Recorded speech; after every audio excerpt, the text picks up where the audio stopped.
We're about to begin. Thank you.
To our family and friends of the Concordia, Hanoi community, to our Board of Trustees, and our esteemed faculty members, to our 2025 graduates and their families, welcome to the commencement ceremony celebrating the graduating class of 2025 at Concordia International School, Hanoi.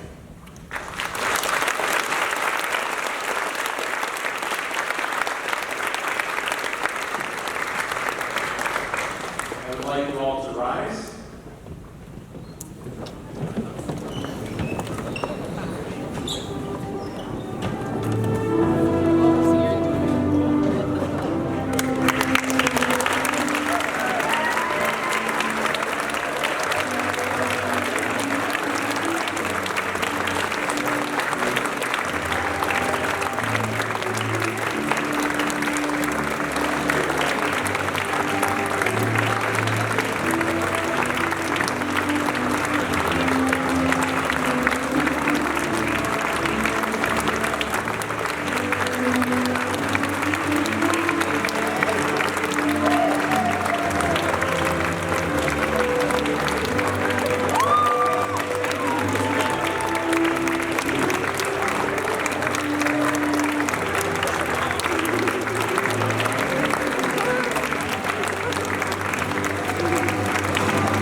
class of 2025. I want to especially welcome our Board of Trustees, our faculty, our students, our parents, our grandparents, siblings, aunts, uncles, friends, and all who have come to be a part of this wonderful day. But above all, a huge welcome and a congratulations to our class of 2025.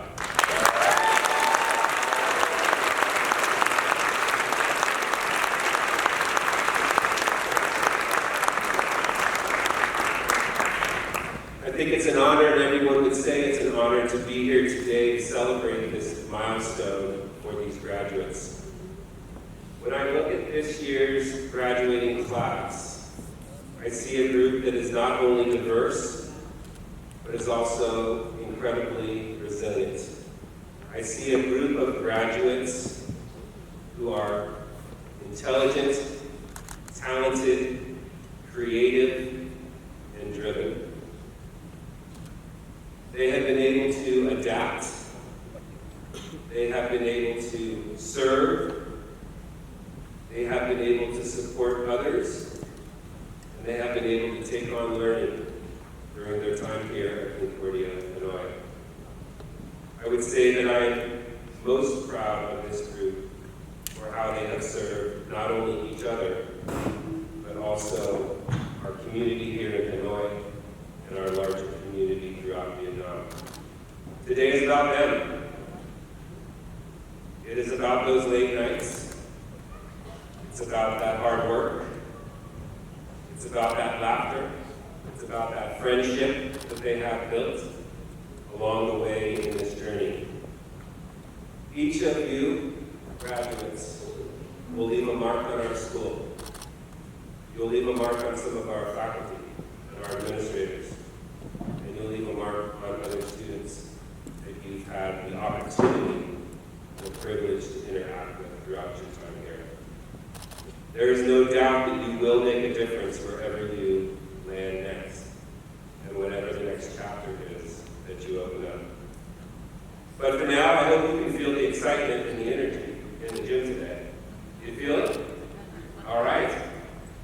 Well, for now and for today, as we celebrate you, some of the tough stuff is over. There's no more assignments, no exams, no more college application essays, no more summatives, no more informatives.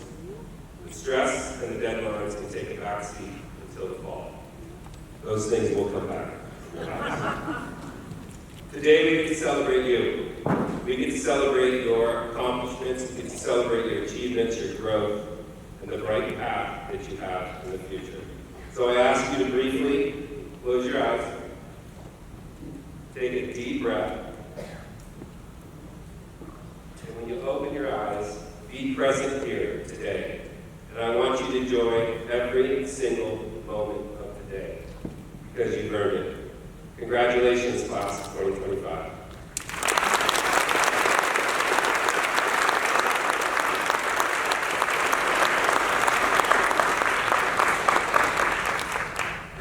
At this time, I would like to invite the choir to come forward.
choir, Mr. Wen and Ms. Ling.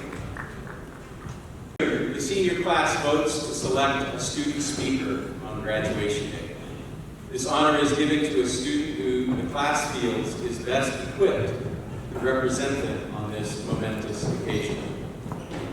It is with great pleasure that I introduce Rina Caballero.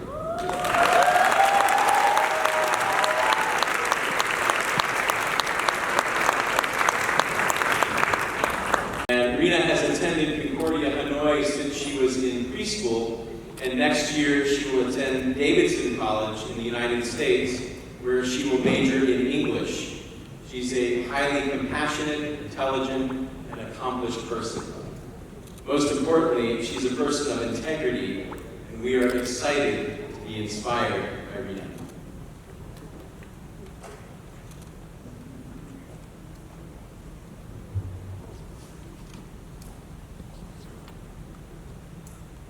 Thank you, Dr. Sutherland. Dr. Grove, Dr. Sutherland, members of the board, parents of the Concordia International School, Hanoi, class of 2025, good morning. My name is Rina Caballero, and today I'm honored to be delivering the graduation speech for this year's senior class. On behalf of my fellow graduates, I would like to extend immense gratitude to our families, friends, and teachers who have steadfastly encouraged us throughout high school. And, of course, to the class of 2025, congratulations.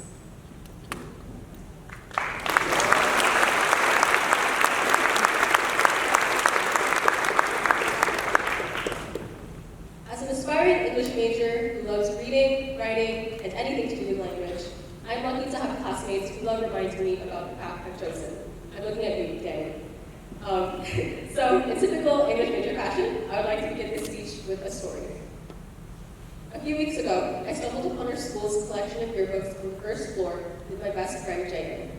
Of course, being overly sentimental seniors on the verge of leaving our longtime school community, we had no choice but to look through them. The first one we picked up was from 2011 to 2012, back when I was only 6 years old, and Concordia, in comparison, was only 9 months old. The pages were nearly falling off the spine after 14 years of being flipped through, but the photos held such vivid memories that I felt like a toddler again, easing upon the dingy marbled hallways of the old CNC building. I saw the rooftop playground where I played with Mayan 2, overlooking the street corner on Day. I saw the tiny red stage in the cramped auditorium where I sang along with fellow fourth graders Dai Tu, Ha, and Duk. And as I showed all these things to Jay, someone I had met well into my years here at Concordia, it was like physically experiencing these major changes all over again. When I look back at my years at Concordia, it seems only natural to comment on how much it has changed. Personally, I think I'm one of the last glories of that topic, alongside Kara, of course.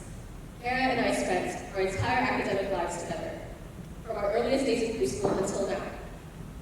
We were there in 2017 when we moved to our current campus, even toured Building A before it was finished, wearing hard hats too big for our tiny heads. We were there when Concordia itself only comprising about 30 students, and now there are 41 students in this graduating class alone. I've celebrated many milestones with Concordia as it transformed as a school. In the rapid growth we've undergone as a community, I often wonder if it's only the differences between now and then that we should celebrate. I took only one elective this year, a class called Dystopian Literature with Mr. Sanders. And I know what you're thinking. There's such a thing as a dystopian literature class, and trust me, my peers have shared that sentiment with me this past semester. But, of course, I learned a lot from Mr. Sanders, and in preparing for our group presentations, I learned this. Similarity is the most important aspect of intertextuality. In other words, when you're analyzing two texts, differences are easy to find, but knowing how they are similar helps us understand the bigger picture. This thought process doesn't only apply to comparing stories. It can extend to this school, this class, these people sitting here with me today. I could list hundreds of differences between Concordia then and Concordia now. Of course, it's impressive how much we've changed as a school. But while celebrating everything that has changed, why not honor what has stayed the same? So many aspects of the school have remained consistent over the past 14 years of my life, without which Concordia would not be Concordia. For example, Concordia has consistently yielded some of the smartest, most talented people I know. Many of them are in my class, actually, not to be biased. Both Pogwing and Preston have had the cadence of a grown-up ever since we were 10 years old. I thought people could only be gifted at either math or humanities until I met Jen, who can write an essay just as well as she can crank out calculus problems. There's no shortage of talented people here at Concordia, and that has been the case since I was a kid. Despite how much it has grown, the community has been small, close, and tight-knit for as long as I've been a part of it. I've observed the mobs of new students who enter my class over the years, but whether they joined back in 7th grade or more recently in junior year, everyone is welcomed. You would never think that Liquan or Matt joined Concordia so recently with how friendly they are with everyone else. Bowney and Bowley act like longtime friends despite meeting in junior year. Of course, having this level of familiarity and closeness is special. A lot of us met in different schools, programs, and even as children, which may explain the natural, almost intrinsic friendliness between all of us. For example, I first met Chinese at Sunday school when we were just babies, and then again in 7th grade, so naturally I feel like in some way our class is just meant to be. Different paths in life have brought us to the same school at the same time. Learning how everyone fits in with each other has been one of my favorite things about being here. But the biggest reason why our classes click so well is Concordia students have always been distinctly kind, warm people. I've heard Jay and Aaron rave about how Clara doesn't get mad even when they're goofing off an ISR. I've seen Quinn hide, clean tables, and wash dishes after Suco activity, even when they didn't have to. Concordia kids aren't just smart. We aren't just close out of convenience. We're close because we look after each other. And lastly, Concordia is, and has been, very good at saying goodbye. As a byproduct of being an international school where teachers, administrators, and students leave all the time, we have developed pretty decent coping mechanisms for bidding farewells to people we love. We even have our own Concordia blessing for them. But more than that, we maintain our relationships with these people. We keep in touch. We remember that even as they have moved on to a different stage in their life, there is something that we have shared with them, something we have in common, our experiences as a community here at Concordia. Over the past 14 years, Concordia has changed. Undoubtedly, inevitably, it is not quite the same school it was when it first opened in 2011. We have grown in size, population, in curriculum. Teachers and students have come and gone over time. But at the same time, Concordia has largely maintained some of its most important aspects that I've cherished both as a toddler and as an almost adult. The closeness of its community, the character of its students, and the longevity of the relationships that we built here. To my fellow seniors, from today, we finally part ways from our community here at Concordia. After 9 wonderful months of our high school reign, we find ourselves once again at the bottom of the food chain. In the fall, everything will be different, but I have a challenge for us.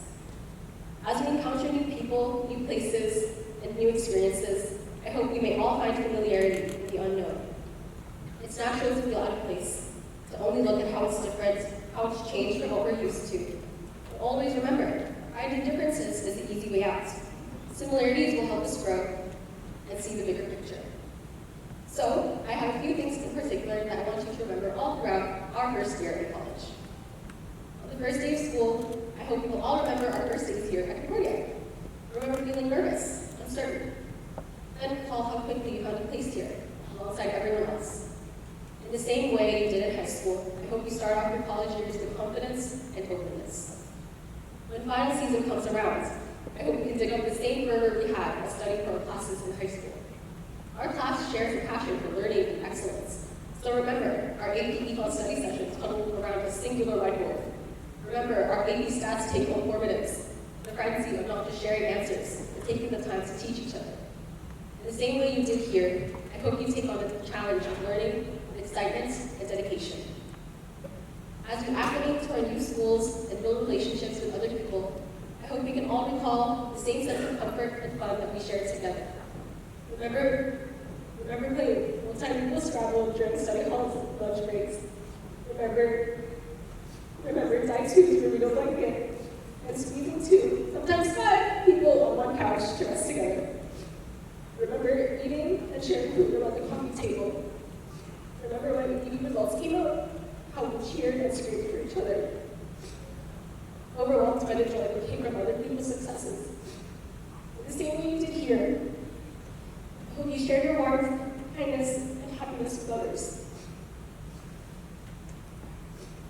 Most of us have known each other for the better part of a decade. I've lived almost my entire life with all of you, and I'm not sure.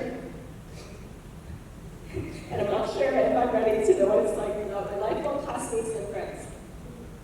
But I hope that, even as we undergo forthcoming changes in our lives over the next several years, we will keep our memories together as reminders of the good qualities we should maintain. I've been blessed with a class that celebrates each other, that cares about each other. We grew up side by side, and now we finally get to see each other off. Moving forward, let's try to keep what's important the same. To the friends, teachers, and administrators who have helped us along the way, thank you. All of you have, in some way or another, pushed us to greater heights, and thus helped us become who we are now. To our parents, thank you for supporting us in every way possible. We have all sacrificed so much to give us the best education and the best opportunities, without which it would have been impossible for us to come this far. Thank you for rooting us on through the tears and the smiles.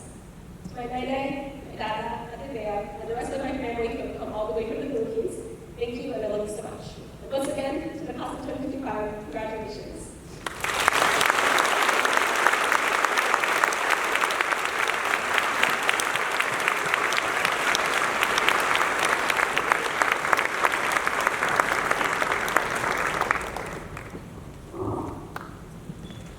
Thank you, Rita. At this time, we will be presenting the Senior Scholar Award. The Senior Scholar Award recognizes academic excellence and a student's contribution to Concordia, the following criteria. The student has demonstrated evidence of having taken an academically rigorous course load. They have made a significant contribution to the life of the school, and the student is recognized as being a student of high moral and ethical character. This award represents the highest honor that Concordia bestows upon one of its students, and we announce it every year during the commencement ceremony. The student who is designated the Senior Scholar is awarded a $1,000 scholarship and a personal plaque honoring their achievement. They will also have their name permanently engraved on the large shield that hangs up in the lobby of the Building B, and their name is put on that shield, and it's there forever. So congratulations to this person. The following are some of the comments from faculty members about this year's Senior Scholar. The student combines advanced critical thinking and relentless motivation for learning with genuine humility. Another faculty member said this student demonstrates a profound commitment to learning, not only for personal achievement, but also for the benefit of others. This is the kind of student that you want in your community, a talented, intellectually curious scholar, and a humble human with a huge heart. This year's Senior Scholar has earned a perfect 4.0 GPA through the entire grade 12 academic year, while having taken 4 advanced placement courses across math, English, science, and social studies, in addition to multivariable calculus and linear algebra, and machine learning 1 and 2. This student has been active in MUN for 3 years, and early on in high school considered pursuing the field of history, before eventually shifting their focus to what has now become an in-depth and impressive level of engagement in numerous advanced STEM courses, projects, and activities. This student demonstrates truly exceptional talent in the area of computer science and data science, and has multiple years of engagement in the Concordia Math and Science Club. Last summer, the student interned for several months under Professor Viet Ang Nguyen at the Data Science and Applications Lab of the Vietnamese Academy of Science and Technology. This student has served in leadership roles that include Executive Student Council, Student Ambassador. As a young leader of character and integrity, this young man also earned the historic achievement of being only the second Vietnamese individual since 1975 to achieve the rank of Eagle Scout in the Boy Scouts of America. This young man has been a role model in the classroom, in a wide variety of subjects, in academic research, and pioneering innovative and advanced technological projects. Most importantly, he is a humble scholar who has modeled integrity while demonstrating tremendous intellectual potential. It's my great pleasure to award this year's Senior Scholar Award to Ding Ning Chen.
It's my privilege today to introduce our commencement speaker. Dr. Rihanna Mohammed Roberts is a human development professional who has spent the last 19 years working at the World Bank. She is currently the lead health specialist and human development program leader for Vietnam, Cambodia, and Laos. Prior to moving to Hanoi, Rihanna was based in Cairo, Egypt, where she worked as a human development program leader for Egypt, Djibouti, and Yemen, and oversaw the diverse human development portfolio covering health, education, social protection, and this was a fund valued at over $3.4 billion. Since joining the World Bank, Rihanna has worked in over 24 countries, including low and middle income and fragile and conflict-affected countries such as in Southeast Asia, Sub-Saharan Africa, Latin America, and the Caribbean, Europe, Central Asia, and the Middle East and North Africa. Her areas of technical expertise include human development, health systems strengthening, health information systems, and pandemic preparedness and response. Rihanna led the World Bank's emergency multi-sectoral response and recovery to the Ebola breakout in Liberia, and providing technical and operational leadership to COVID-19 responses in Bangladesh, Pakistan, Bhutan. Through these projects, were valued at over $600 million.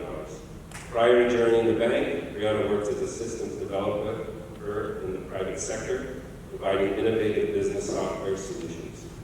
Rihanna holds a PhD in Information Systems, Technology, and Innovation, and a Master's in Philosophy and Developmental Studies from the University of Cambridge in the United Kingdom, along with an advanced degree in International Relations and a Bachelor's of Science in Computer Science, and also management from the University of West Indies.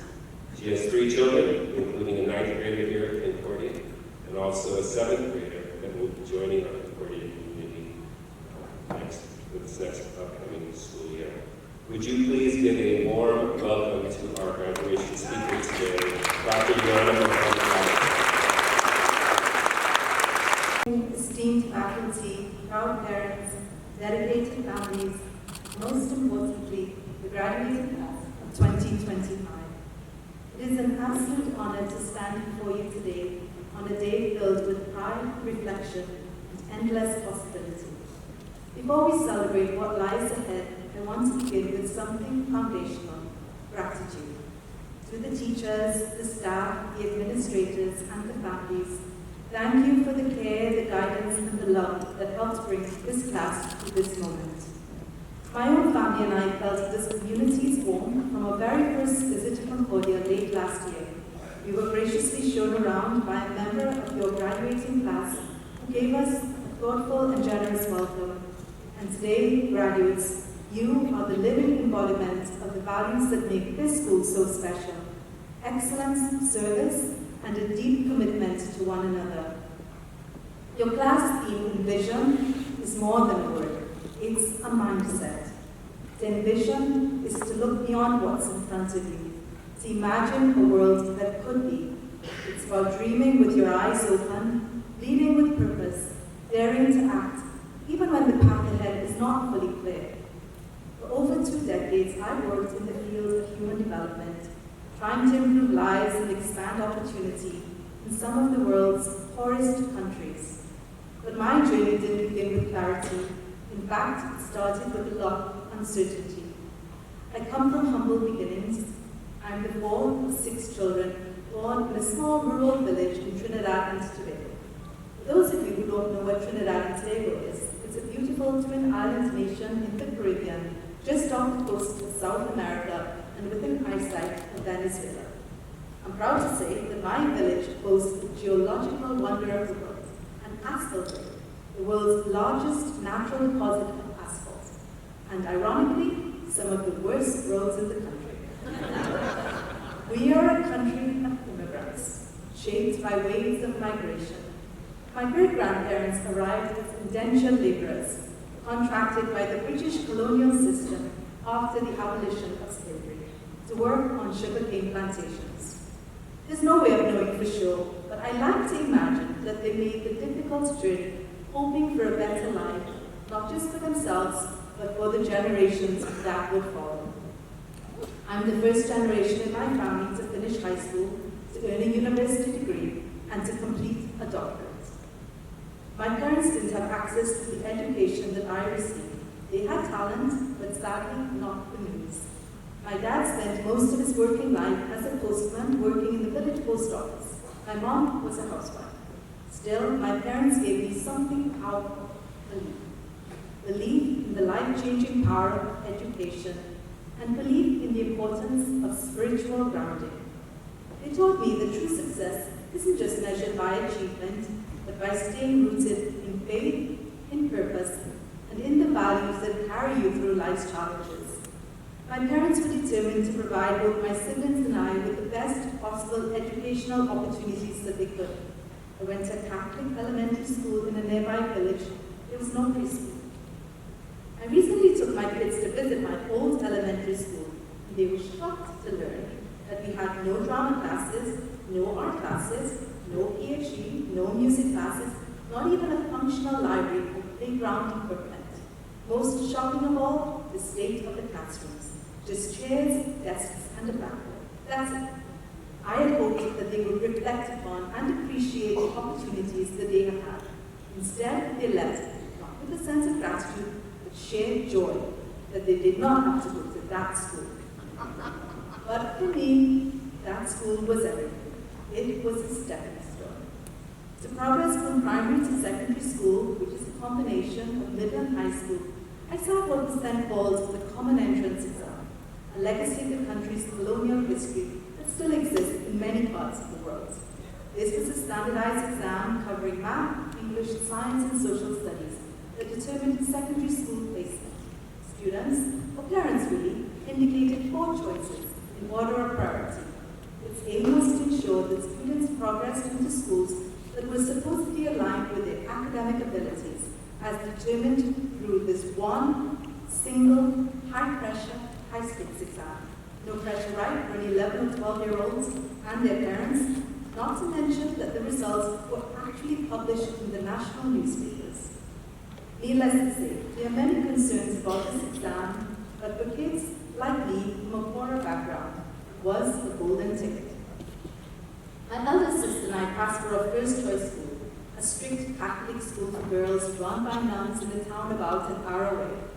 I remember my sister and I waking up as early as 5 a.m. sometimes to wait for an unpredictable free public bus.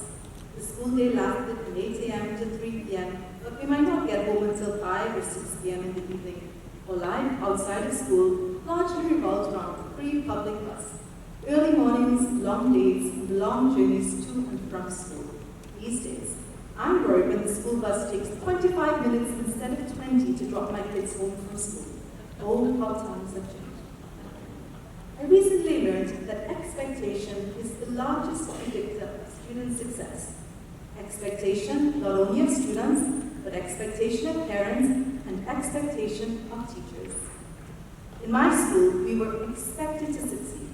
There was no limitation placed on what one could achieve, regardless of one's socioeconomic background, through hard work and a strong spiritual ground. That mindset would serve me for life. I know that many of you have your own stories of grit and growth. You've overcome academic hurdles, personal challenges, moments of doubt, having to adapt to life in foreign countries, and still, here you are. That resilience, that strength will serve you for life. My first degree was in computer science and management at the University of the West Indies in Trinidad. Not because I was passionate about coding or technology, but because I thought it offered me the best chance of a guaranteed job after I graduated. I was good at it, but it didn't ignite a passion in me. After a few years in the private sector, I made a bold choice. I decided to try something new, to forge a path in the world of international development. I had no idea where it would lead, but I knew I had to try. I tested the waters through a master's degree in international relations, also at the University of the West Indies, and then successfully applied for scholarships to do postgraduate studies at the University of Cambridge in the UK. From this, I've learned a few. First, if you're able to follow your passion, count it as a privilege. Second, don't be afraid of detours. The path to purpose is rarely a straight one. Consider Dr. Kathleen Carrigan, the Hungarian-born scientist whose research helped pioneer the mRNA technology used in the COVID-19 vaccines. For decades, her work was ignored. She struggled to secure research funding and was even demoted at her university. But she never gave up because she believed in the potential of her work. When the COVID-19 pandemic struck, it was her research that became the foundation for one of the most significant medical breakthroughs in modern history. What once looked like a career full of setbacks turned out to be a critical path to saving millions of lives. Her detour became the destination. One thing my career has taught me is this: development is never linear. It doesn't always move forward. There are setbacks, slowdowns, unexpected turns, but the countries that succeed are the ones that are willing to adapt, to recover, to learn as they go. Take China, for example. Rather than rushing into reforms with a rigid plan, they adopted a gradual approach. Deng Xiaoping, who, as many of you know, is credited as being the architect of modern China, famously described it as crossing the river by feeling for stones. Step by step, they adjusted when things didn't work. They learned, they experimented, and they kept going. Another powerful example is Rwanda. After the devastation of genocide in the 1990s, Rwanda could have been written off. But through strategic investments in education, healthcare, and gender equity, it has become one of the fastest growing economies in Africa. It reminds us that even in the face of immense adversity, progress is possible, with the right vision, the right leadership, and commitment to people. And what's true in economic development is also true in life. Your journey won't always go according to plan. There will be moments when you slip, moments when you feel uncertain, but sometimes those very moments will open doors you never imagined.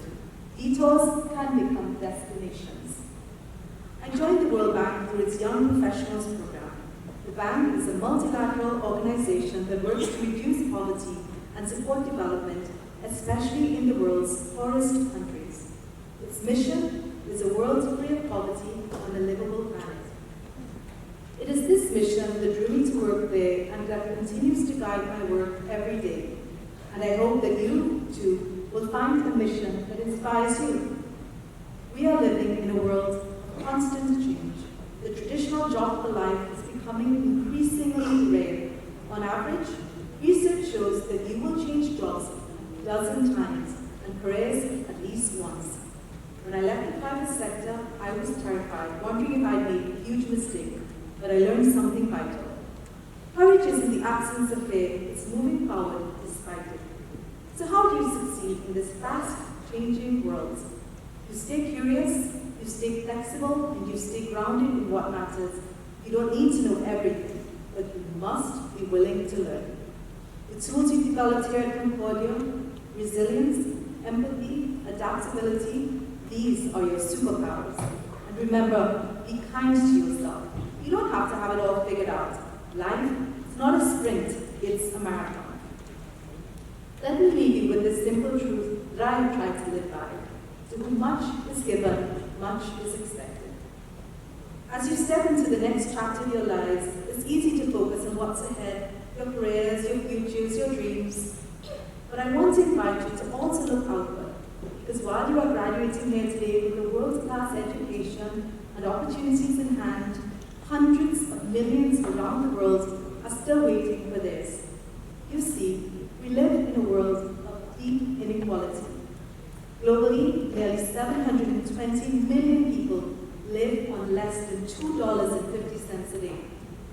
In countries with low human development, a child will go to school for only 6 years, and live 20 years less than someone born in a wealthier nation.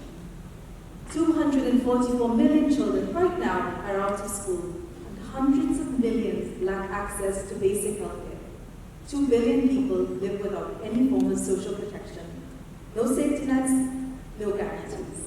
In fact, even here in Vietnam, you might be surprised to learn that over half of adults over 25 never finished high school. These aren't just numbers, they're stories, they're futures, they're a reminder that you have the power to create change. Service isn't about fixing everything, it's about choosing to show up. Because when we do, we say, your life matters too, and that can change everything. Service is found in small things, simple everyday actions. How you listen, how you help, how you stand up and provide voice for others. The greatest leaders I've met aren't just smart. They're kind, humble, and deeply human. I believe, without a doubt, that some of those future leaders are sitting here today. Remember, you are not just inheriting the world, you are its steward.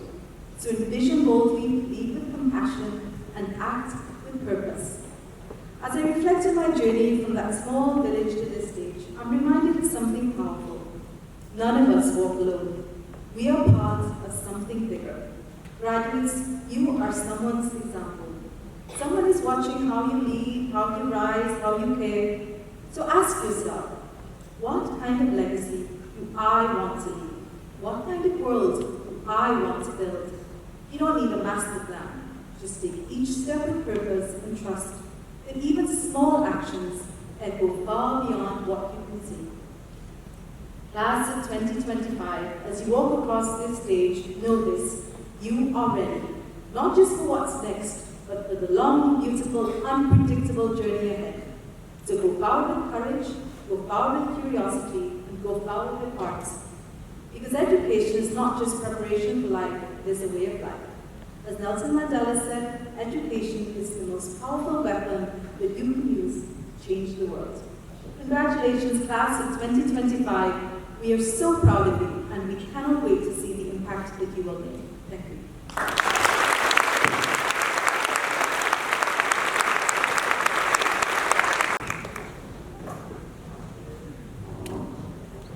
Thank you so much, Dr. Mohan Roberts. It is time for the presentation of the class of 2025. Members of the board, and Dr. Grove, head of school, I have the distinct honor and privilege to present to you the 2025 candidates for graduation. These students have actively participated in Concordia Hanoi's philosophy, goals, and objectives based upon the standards and requirements for graduation established by the Board of Trustees of Concordia International School, Hanoi.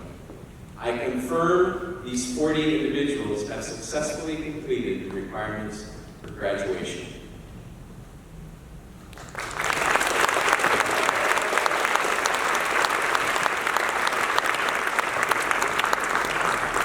Therefore, Dr. Grove, I present to you for the distribution of their diplomas the Concordia International School class of 2025.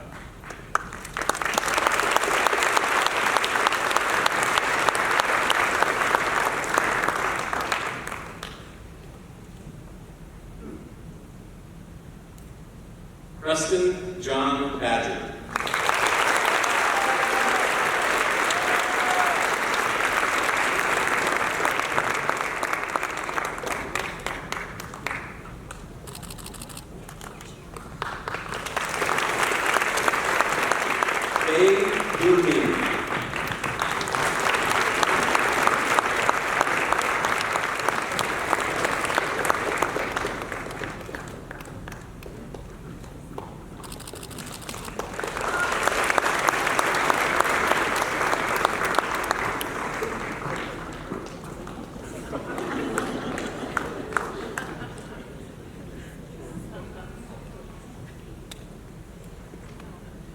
We not our me.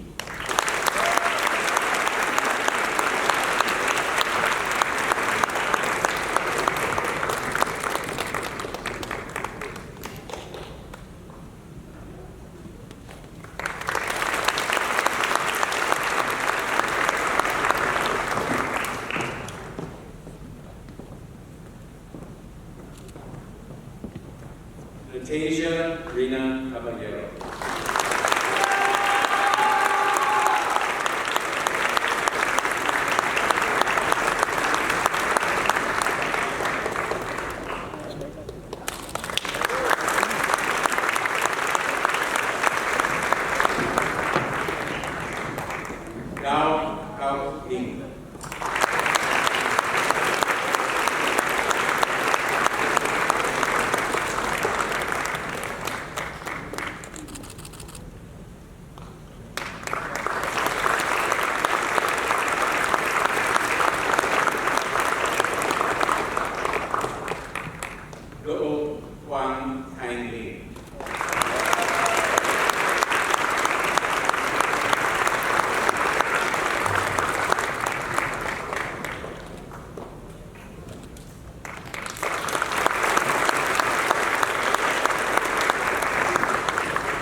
Quan Nguyen Ha.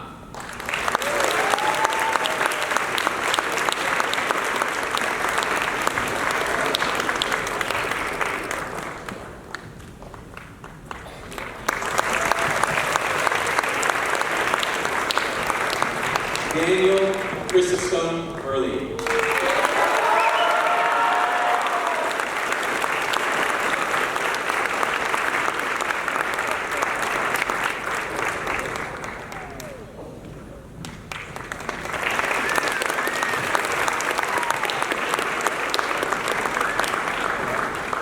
Quan Sojin.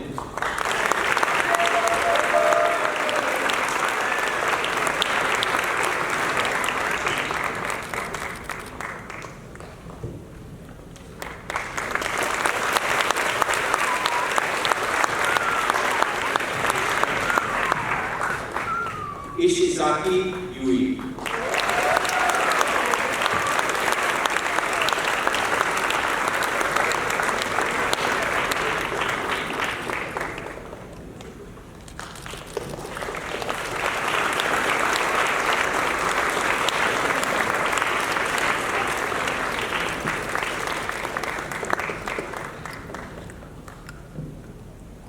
Zhang Jiwoo.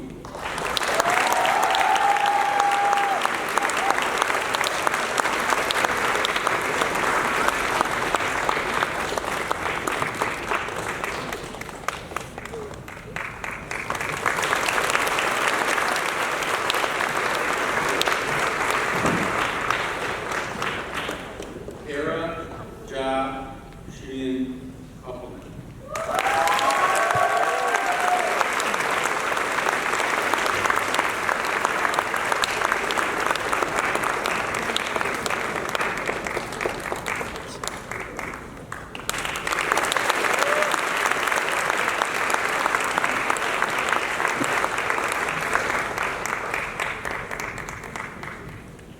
Go Jalen.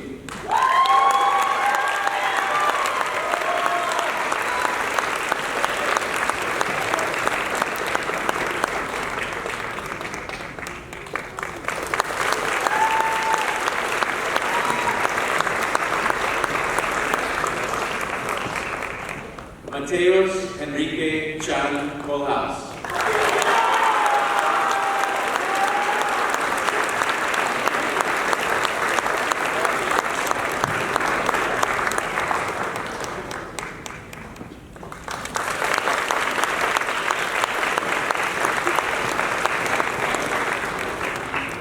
Le Bao Hui.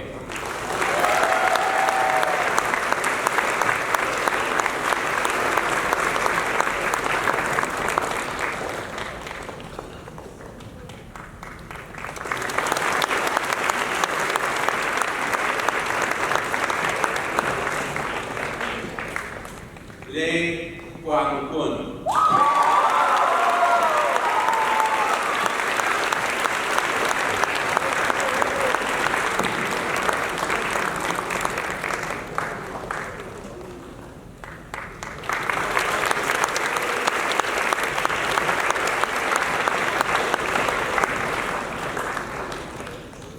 Lee Gomyong Jin.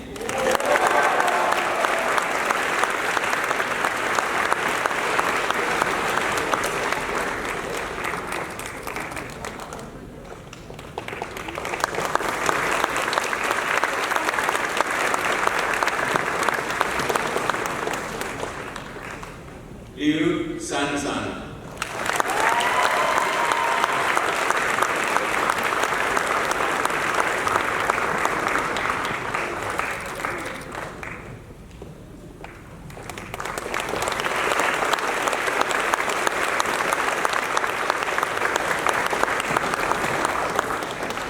Ngo Bao Lin.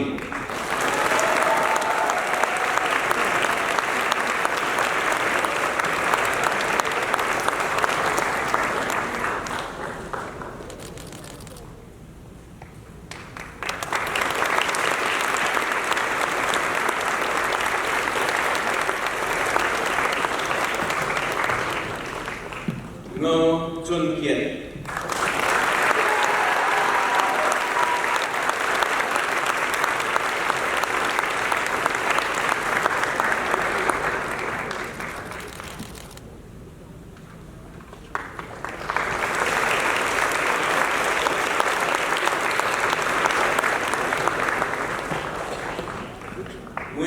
Hai Tui.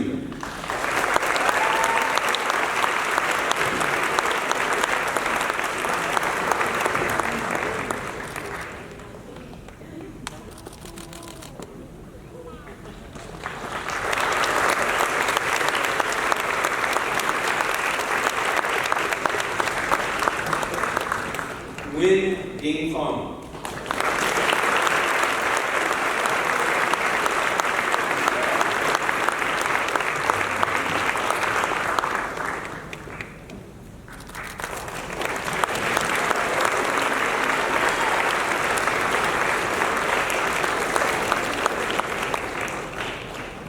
Nguyen Duc Duy.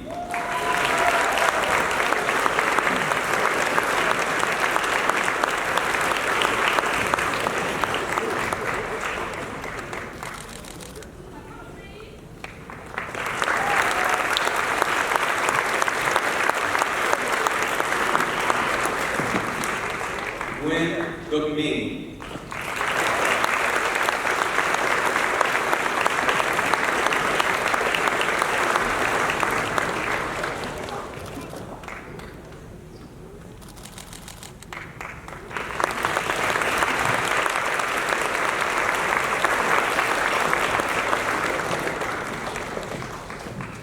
Nguyen Thanh Linh.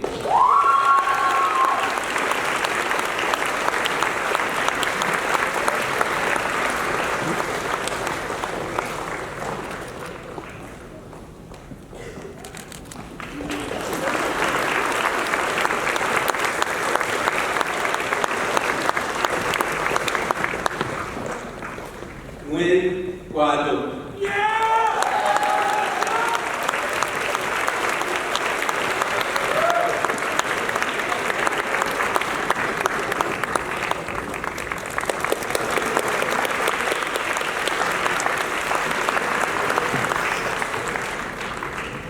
Nguyen Man Hai Nguyen.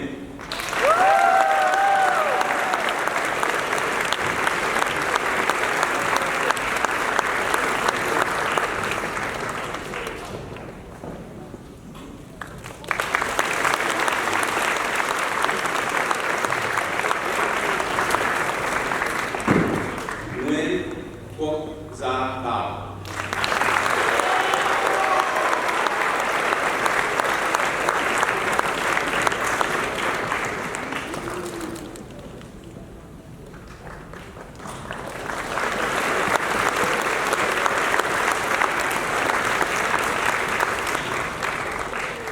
Nguyen Thi Yen Ngọc.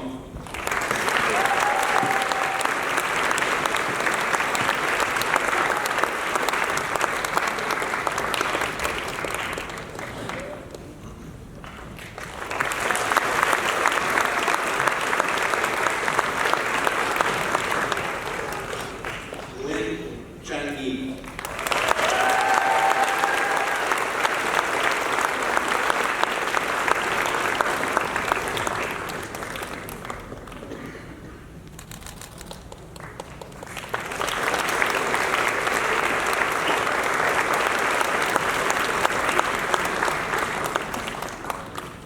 Pham Mai Anh.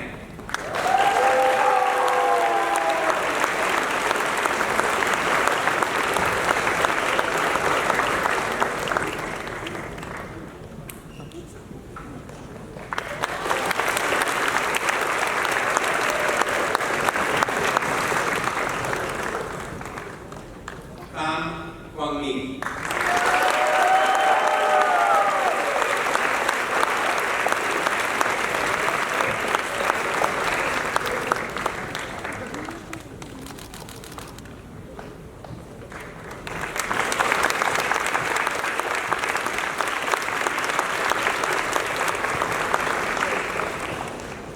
Phan Linh Lan.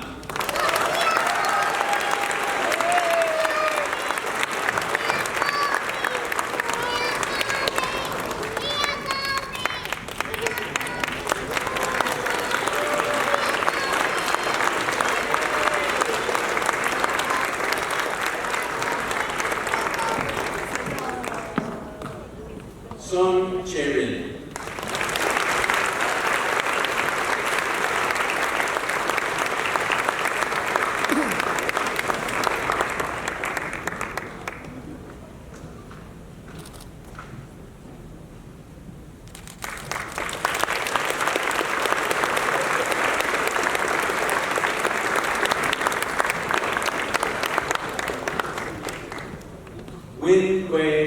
Yu Su.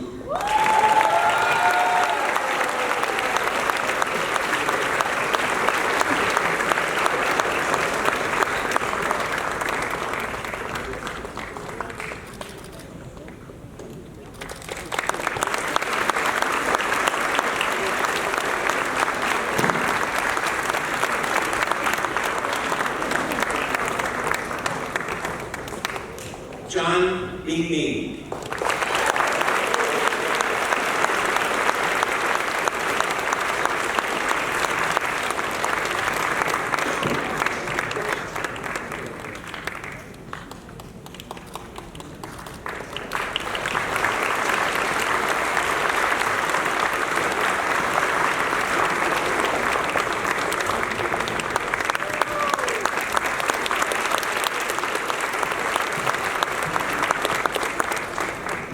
John Ming Tu.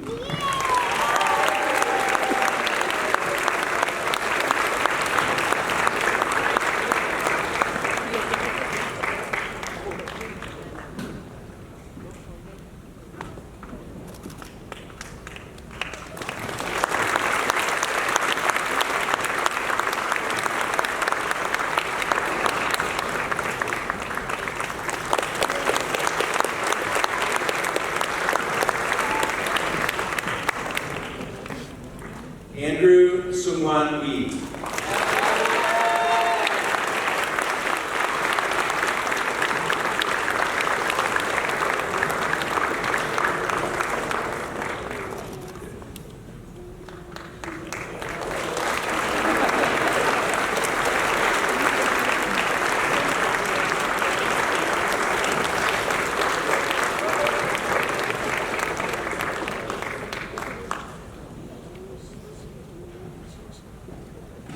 Yang Yichan.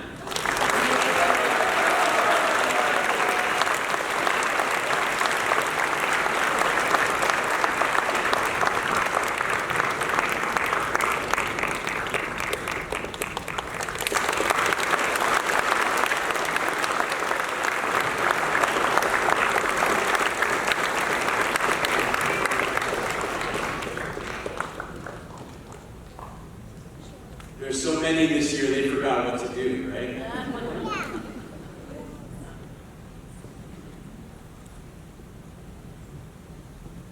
Graduates, please rise.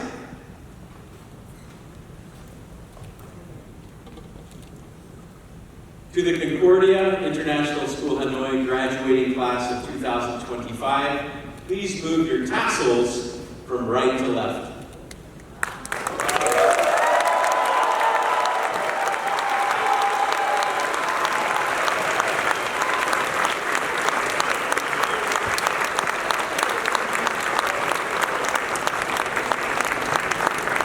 Ladies and gentlemen, and the Concordia community, I proudly present to you the graduating class of 2025.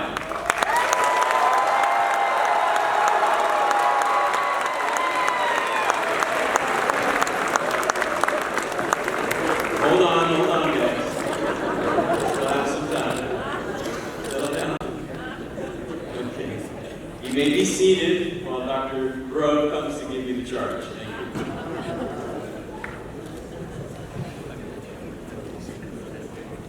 Thank you. It's my honor every year to, I guess, maybe be the last person at Concordia to tell you that you need to do something. So I'm going to give you the charge, and we're going to practice real quick. When I say, do you accept this charge? You say, yes, I do. So when I give the charge, I say, do you accept the charge? You're going to say, yes, I do. Maybe a little louder than that, yes, I do?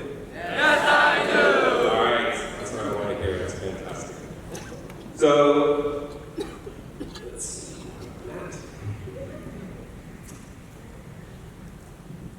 Ladies and gentlemen, it's my privilege and honor to welcome the class of 2025 to the Concordia Hanoi School Alumni Association. So, as you leave today, you will make a donation to the school. I'm just kidding. But someday, you will be called to make a donation to the school.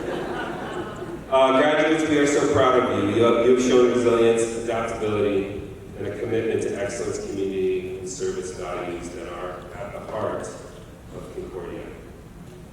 And will serve you well in whatever steps you take and whatever happens next in your life.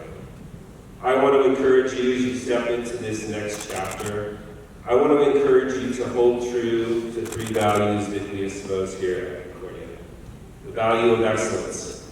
I want to encourage you to strive to do whatever you can and do it the best that you can.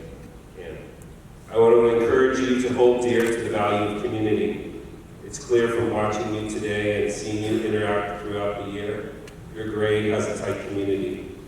When you go somewhere else, build community. Don't wait for it to come to you.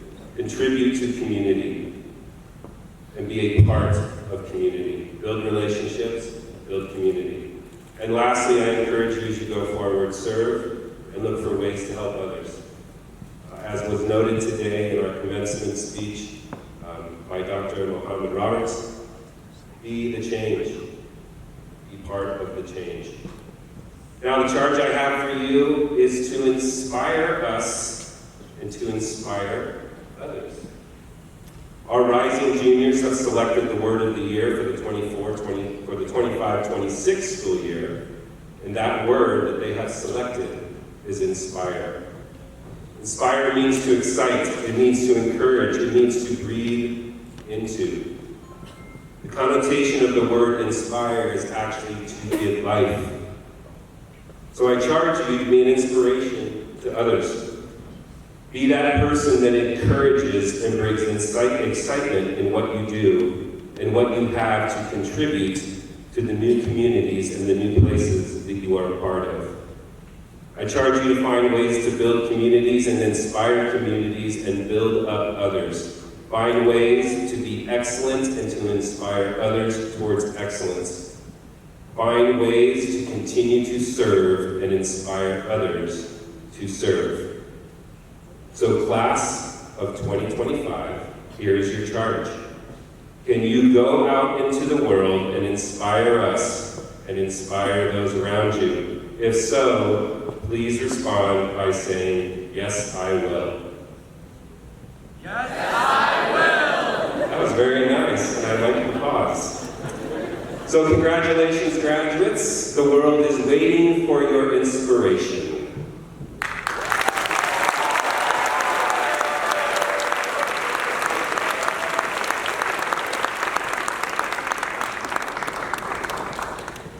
Thank you, Dr. Grove. At this time, I would like to invite a parent of a graduate, Mr. William Badger, to close our ceremony with a blessing.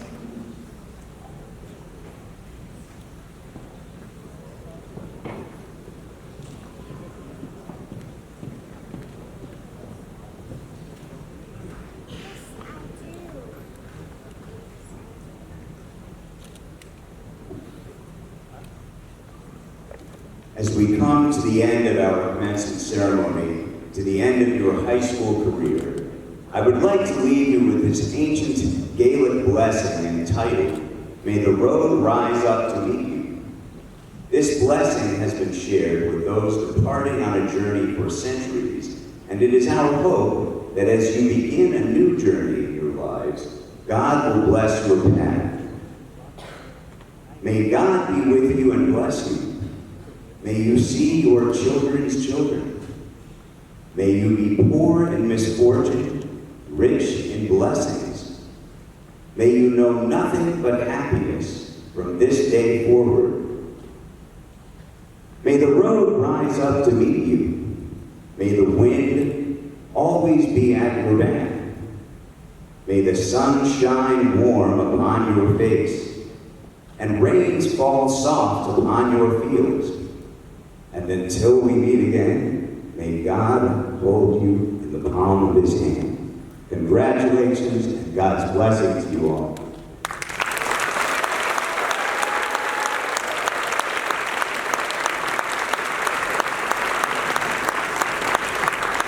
Thank you, Mr. Badger. Graduates, please rise. Ladies and gentlemen, the class of 2025.